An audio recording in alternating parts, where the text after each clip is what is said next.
station, while she sat astride his abdomen, now wearing only the silk shirt. Someone at the station's going to catch on to these women all specifically asking for me to make house calls when I'm meant to be working. I can't always just drop everything on a whim. Anna was pragmatic. This is only the second time, and you're entitled to some kind of lunch break, aren't you? In theory, yes, but you know how that works. It's the only time during the week when I can guarantee that Jamie's not here. It seems a shame to waste the opportunity. Besides, she added artfully, you do always have the option of turning me down. She slid down over his thighs and started work again. Mariner's gaze swept over her exquisite body as he felt the blood flowing back to his groin.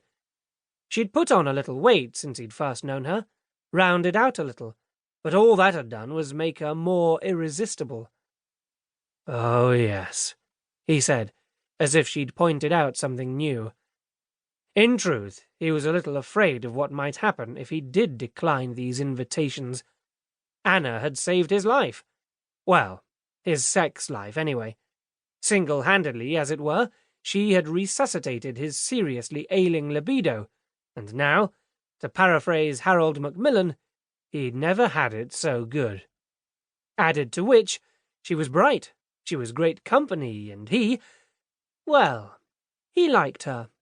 A lot. It was too much to risk. Except at times like this, when he felt guilty knowing that he should be somewhere else, his mind on other things, fighting his natural urges. He propped himself up on his elbows. I really should go. Okay. Anna stopped what she was doing and climbed off him, eliciting another sigh. Her casual acceptance of the demands of his job disconcerted him. His ego would have liked the occasional protest, except that wouldn't have worked either.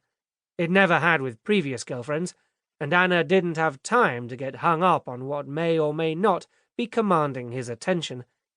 Since assuming sole responsibility for Jamie, her autistic younger brother, she'd been presented with a whole raft of needs and demands that had to take precedence. Mariner understood that, most of the time. Before dressing, he ducked under the shower for a few minutes, putting on Anna's shower cap to keep his hair dry. He didn't want the other detectives on the squad thinking he'd developed a sudden fetish for showering in the middle of the day, even during a heat wave. Lovely, said Anna when he reappeared, still wearing the cap. And there's a pair of French knickers in the drawer. Mariner snatched off the hat and threw it at her, spraying her with water, making her wriggle and shriek and giving him the overwhelming urge to rejoin her on the bed. What shall we do on Friday night? He asked instead, pulling on his boxer shorts. She wrinkled her nose. Actually, I fancy a quiet night to myself. I've got stuff to do. Mariner curbed his disappointment. Saturday, then? If you feel like coming begging with me. Begging? Mariner repeated, checking that he'd heard correctly. Look in the small bedroom. Mariner walked through, buttoning his shirt as he went. He pushed open the door, or tried to. After a few inches it jammed, and when Mariner poked his head through the gap, his eyes lit on an Aladdin's cave piled high with consumer booty. A wine cellar, electrical store, and toy emporium all crammed into one tiny confined space. Letting the door close, he went back to Anna. If you've started shoplifting again, I'll have to turn you in, you know that. She ignored him. It's for a tombola stall at Bourneville Festival next month to raise funds for Manor Park, she said proudly. Don't you think I've done well? Manor Park's nowhere near Bourneville, said Mariner.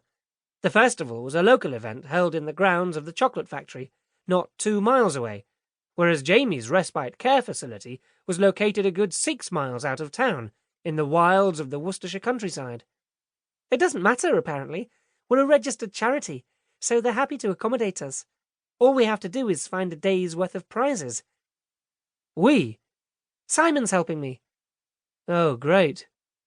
Mention of Jamie's care worker forced out the response with more sarcasm than he'd intended. Anna was oblivious. That might look like loads in there, she chattered on, but it'll be...